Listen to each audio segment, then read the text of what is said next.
All right, so this morning, some of America's most famous athletes, you can see them right here, led by Mike Tyson, urging President Trump to make some changes when it comes to cannabis laws. In a letter to Donald Trump, the athletes say, quote, after making sweeping promises to voters in 2020, former President Joe Biden failed to deliver on his pledge to address marijuana-related injustices. So boxing legend Mike Tyson is taking things into his own hands. Mike Tyson, welcome. Hey, Brian, what's up, brother? What's going on? I have to ask you, what is the problem right now? Because it seems it's on its road to being legally nationwide. What are the hurdles you're dealing with right now? Scheduling from 1 to 3, you know, you have to believe cannabis is in the same category as heroin. How do you categorize it with heroin? Anybody that ever smoked cannabis know there's no comparison. And that's just ridiculous. So we're working on making a Schedule 3 and open up safe banking because there's over 500,000 people that can't get loans because they're in the cannabis business alone. And that's just so ridiculous. It's such a great income of insurance for the country. And income, for the country. And I just can't see it. It's just ridiculous. I know in your letter you highlighted 3 main points to the proposed reform. Can you go through those points for our audience? Absolutely. As I was speaking and saying earlier, cannabis has been labeled a label 1 narcotic, and that's in the same category as crack and heroin. And we all know, whoever experienced with cannabis before, no, that's not true, and it's just ridiculous. So, Mike, I guess, and we I know you know. Hey, excuse me, I'm sorry to interrupt. We're also working on clemency. We're also working on clemency because there's people that's still in prison, been in there for 15 years, got enormous amount of time and ridiculous sentences for cannabis. Can you believe the rest of your life is going to be spent in prison because of a plant? It's just ridiculous. There's a lot of people that find that ridiculous. So, Mike, I know you support the president. I know y'all are friends as well. But he has traditionally been against drugs and drinking. How has the conversation been with him? Well, listen, that's the first mistake that we're making, is categorizing it as a drug. It's not a drug.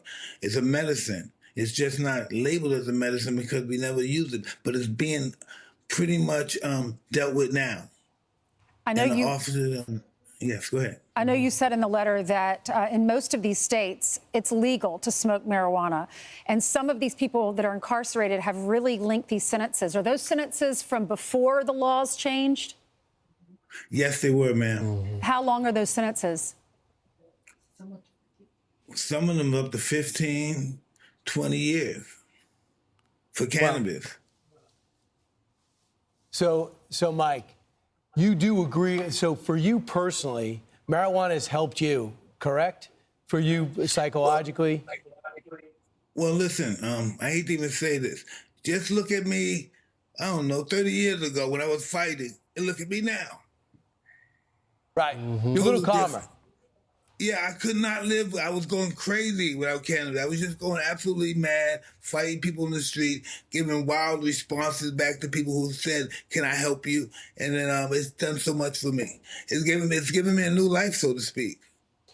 Mike, do you hope? People who've known me since I was fighting as a young kid, and so all the reckless trouble I was getting into, that's not happening now as an adult. Mike, is one of your pushes to make sure that this is legal nationwide? 100%, yes.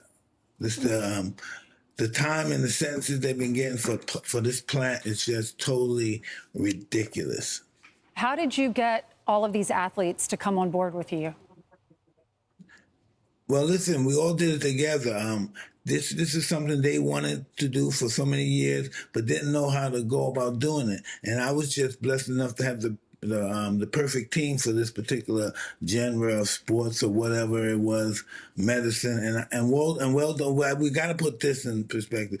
The Weldon Angels are also helping us work this rescheduling out. And I'm just so happy to be a part of this and being part of all the other athletes, not knowing that they were really with this whole situation and making cannabis legal. I never knew other athletes wanted that as well. So has this been a successful business for you? The business has been successful, but it's not going to help anybody unless we make it safer, because right now it's very difficult and it's not safe. What do you mean? What do you mean by safer? Well, Well, we have people in China and Mexico, and they're filling our cannabis with fentanyl and pesticides and all that stuff, and it's just killing human beings. Wow. What do you say? That's why we're trying to make it legal. What do you say to the critics that are, don't like drugs at all? Well, this is what we do. This is the first problem that they have, because we always saying it's a drug. The word drug is negative when it comes to Americans and all that stuff, because we think about cocaine, cannabis, cocaine, heroin, liquor, and all that stuff. But that's not true. Cannabis is not a drug. No one's never died from. No one's never OD'd over it. And for anyone to think that it's anything more than a drug, it's just, you can't believe it. Look, people drink. How many people die drinking? You put a bunch of people that don't like each other in a room and give them alcohol. They kill each other. You give them some cannabis, they start taking selfies with one another, and they hate each other. It's just a whole different thing. Well, that's an interesting case study, certainly. But I mean, there is an addictive part of marijuana, like anything else. You don't have to smoke it. You could do gummies. You don't have to necessarily smoke it. You can do it all. It's in everything. But Mike, do you believe there should be an age, just like liquor, where you can't drink when you're too young? Absolutely, 100%. 100%. What should the age be? But listen, 21, of course. Okay. I'm going to use one of these analogies again. Who would you rather have sitting on that couch with you? A cannabis user or a crack user? I'm going to go with those are my only two choices. I'll be cannabis, okay? Yeah, we don't book the crack users like we used to. Well, you should to compare the two. So, Mike, are you done fighting? I can't hear you. Say that again. Are you done fighting? Pretty much so. Pretty much so. Unless they hit you with a lot of money. Right. Hey, then I'm coming out of the senior citizen. Thank you so much, and thanks for going on with Sean. If you want to watch more of this topic, this interview, Sean interviewed him, and you can watch it now on Fox Nation. The great Mike Tyson. Thanks, Thank Mike. you so much, guys, for helping. Thank you for coming on. Call the president, pitch your case. He'd love to hear from you.